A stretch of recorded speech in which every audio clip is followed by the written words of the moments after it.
ಕನ್ನಡ ವಾಹಿನಿಯಲ್ಲಿ ಯಶಸ್ವಿಯಾಗಿ ಪ್ರಸಾರವಾಗುತ್ತಿರುವ ಸೀತಾರಾಮ ಧಾರಾವಾಹಿಯು ಉತ್ತಮ ಟಿಆರ್ಪಿಯನ್ನ ಕೂಡ ಹೊಂದಿದೆ.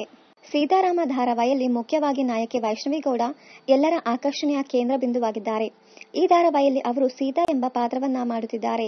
ಸೀತಾರಾಮ ಧಾರಾವಾಹಿಯು ತನ್ನ ಕತೆ, ನಿರೂಪಣೆ ಮತ್ತು ಕಲಾವಿದರ ಅಚ್ಚುಕಟ್ಟಾದ ಅಭಿನಯದಿಂದ ವೀಕ್ಷಕರ ಪ್ರೀತಿಯನ್ನ ಪಡೆದುಕೊಂಡಿದೆ. ವೈಷ್ಣವಿ ಗೌಡ ಜೊತೆಗೆ ಗಗನ್ ಚಿನ್ನಪ್ಪ, ರಿತು ಸಿಂಗ್, ಮುಖ್ಯಮಂತ್ರಿ ಚಂದ್ರು, ಪೂಜಾ ಲೋಕೇಶ್, ಅಶೋಕ್ ಮುಂತಾದ ಕಲಾವಿದರು ಈ ಧಾರಾವಾಹಿಯಲ್ಲಿ ಬಣ್ಣ ಹಚ್ಚಿದ್ದಾರೆ.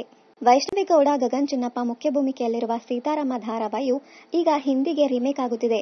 ಸೀತಾರಾಮ ಧಾರಾವಾಹಿಗೆ ಹಿಂದಿಯಲ್ಲಿ ಮೇ ಹೂ ಸಾಥ್ ತೇರೆ ಎಂಬ ಶೀರ್ಷಿಕೆ ಇಡಲಾಗಿದೆ. ಈಗಾಗಲೇ ಮೇ ಹೂ ಸಾಥ್ ತೇರೆ ಧಾರಾವಾಹಿಯು ಆರಂಭಿಸಿದೆ. ಕನ್ನಡದಲ್ಲಿ ಮಾಡಿದಂತೆ ಹಿಂದಿಯಲ್ಲಿಯೂ ಪ್ರೋಮೋ ಮಾಡಲಾಗಿತ್ತು. ಕನ್ನಡದಲ್ಲಿ ಗಗನ್ ಚಿನ್ನಪ್ಪ ಮಾಡಿರುವ ಪಾತ್ರವನ್ನ ಹಿಂದಿಯಲ್ಲಿ ಕರಣ್ ಮೋಹರ್ ಮಾಡಿದ್ದಾರೆ. ಹಾಗೆಯೇ ನಟಿ ವೈಷ್ಣವಿ ಗೌಡ ಅವರು ಮಾಡಿರುವ ಸೀತಾ ಪಾತ್ರವನ್ನ ಹಿಂದಿಯಲ್ಲಿ ಉಲ್ಕಾ ಗುಪ್ತಾ ನಿರ್ವಹಿಸುತ್ತಿದ್ದಾರೆ.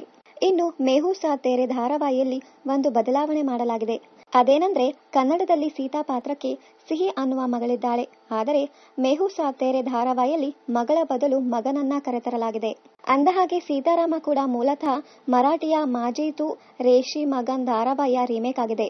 ಅದರಲ್ಲಿ ಶ್ರೇಯಸ್ ಮತ್ತು ಪ್ರಾರ್ಥನಾ ನಟಿಸಿದ್ದರು. ಇನ್ನಷ್ಟು ಕನ್ನಡ ಧಾರಾವಾಹಿ, ಸಿನಿಮಾ ಹಾಗೂ ಇನ್ನಿತರ ನ್ಯೂಸ್ ಅಪ್ಡೇಟ್ಸ್ಗಾಗಿ ಚಾನೆಲ್ ಅನ್ನ ಸಬ್ಸ್ಕ್ರೈಬ್ ಮಾಡಿ. Thank you.